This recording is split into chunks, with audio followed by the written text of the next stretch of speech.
ঈদের তো মাত্র আর একদিন বাকি, বাসায় অনেক কাজ, পুরো ঘর বাড়ি পরিষ্কার করেছি, গরু দেখতে গিয়েছিলাম, সাথে সংসারের জন্য একটা নতুন জিনিসও কিনেছি। সবকিছু আপনাদের সাথে শেয়ার করব। আজকের ভিডিওটা সকাল থেকে শুরু করেছি, আগেই গিয়েছিলাম হাঁসের ঘরটা খুলতে।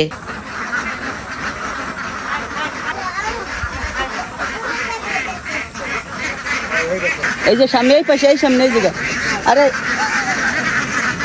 মাবিন সর ভয় পাবে। আপা এই পাশে এসে দাঁড়ান।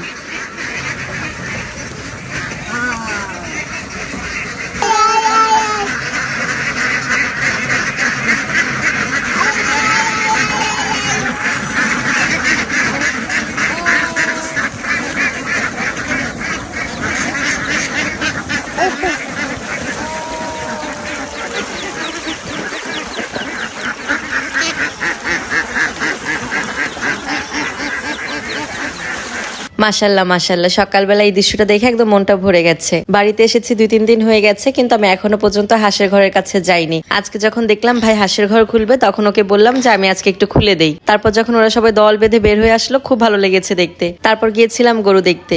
ঈদের তো মাত্র আর একদিন বাকি আছে, গরু তো অবশ্যই কিনতে হবে। সময় বেশি নেই, আমি তো আর হাটে যেয়ে গরু দেখতে পারবো না, তবে আমাদের বাড়ির পাশে কয়েকজন গরু পালে, তো আমি মেইনলি তাদের খামারেই গিয়েছিলাম যে তাদের খামার থেকে কোনো গরু পছন্দ হয় কিনা। তো আমাদের বাজেটের সাথে আর পছন্দের সাথে যদি গরু মিলে যায়, তাহলে আমরা বাড়ির আশেপাশ থেকে কিনে নিবো, আর হাটে যেয়ে কিনবো না। সেরকমই একটা ইচ্ছা ছিল আমাদের। তো 3-4টা গরুর মতো আমরা দেখে ফেলেছি। এর ভেতরে তো একটা পছন্দ হয়ে যায়, আমাদের বাজেটের সাথেও মিলে যায়। তো ওটা আসলে আমরা দেখতে দেখতেই একজন কিনে নিয়ে চলে যায়। আমাদের ভাগ্যটা খারাপ, পরে একটু মন খারাপ হয়েছিল, কারণ গরুটা বাড়ির আশেপাশ থেকে কিনতে পারলে বেশি ভালো হতো। হাটে যাওয়াটা একটু ভেজালি মনে হয়। তো এখন যেহেতু কিনতে পারলাম না, মাইবিনের বাবা বিকালবেলা আবার হাটে যাবে, তখন নিশ্চয় আল্লাহ ভালো একটা কিছু মিলিয়ে দিবেন আমাদের।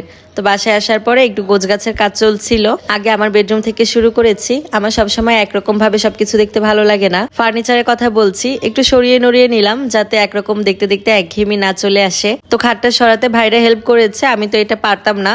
আর এরপরে পর্দাগুলো আমার ভাই লাগিয়ে দিয়েছে। ওকে বললেও সব কথাই শোনে, আমার কাছে অনেক বেশি হেল্প করে দেয়। আজকে সবগুলো পর্দা ওই লাগিয়ে দিয়েছিল। এই পর্দাগুলো আমি অনেকদিন আগেই নিয়েছিলাম, আগের বার যখন বাড়িতে এসেছিলাম তখন। তারপর তো ঢাকায় চলে আসলাম, তখন আর এগুলো লাগাইনি। তো ভাবলাম যেহেতু ঈদ চলে এসেছে, আর ঈদের সময় নতুন জামা কাপড় কেনার পাশাপাশি ঘরটাকেও একটু নতুন ভাবে সাজাতে ভালোই লাগে। তো ঘরে যেহেতু নতুন পর্দা ছিল, আমি পর্দাগুলো লাগিয়ে নিয়েছি। আর এরপরে আরেকটু সুন্দর যাতে দেখা যায়, তার জন্য আরেকটু ডেকোরেশন করে নিয়েছি। সব কঠিন আর কষ্টের কাজগুলো আমার ভাই করে দিয়ে গিয়েছে, আর বাকি যে কাজগুলো ছিল সেগুলো আমি করে নিয়েছি। ঘর বাড়ি গোছাতে গোছাতে দেখলাম বাহিরে ঝড় শুরু হয়ে গিয়েছে। আসলে এখন গ্রামের ওয়েদারটাই এরকম, এই রোদ আবার এই বৃষ্টি। এই কয়দিন একটা জিনিস খেয়াল করলাম, সকালবেলা অনেক রোদ ওঠে, কিন্তু দুপুরের দিকে একদম আকাশ মেঘলা হয়ে যায়, এরপরে ঝড় বৃষ্টি শুরু হয়। ওই যে দেখেন আমাদের হাঁসের পালগুলো কিভাবে ছুটে ছুটে যাচ্ছে। আর ওটা ছিল আমার বাড়ির পেছনের ভিউ। সামনেটা যেরকম সুন্দর, পেছনটা অনেক সুন্দর, চারিদিকে পানি থই থই করছে। তো শুরুতে যেটা বলছিলাম, আজকে ঘরে নতুন একটা জিনিস কেনা হয়েছে। এই তো দেখতেই পারছে, নতুন একটা ফ্রিজ কেনা হয়েছে। আমার আগের ফ্রিজটা অনেক বেশি ছোট ছিল, মাইবিনের বাবা বাজার করতে অনেক পছন্দ করে।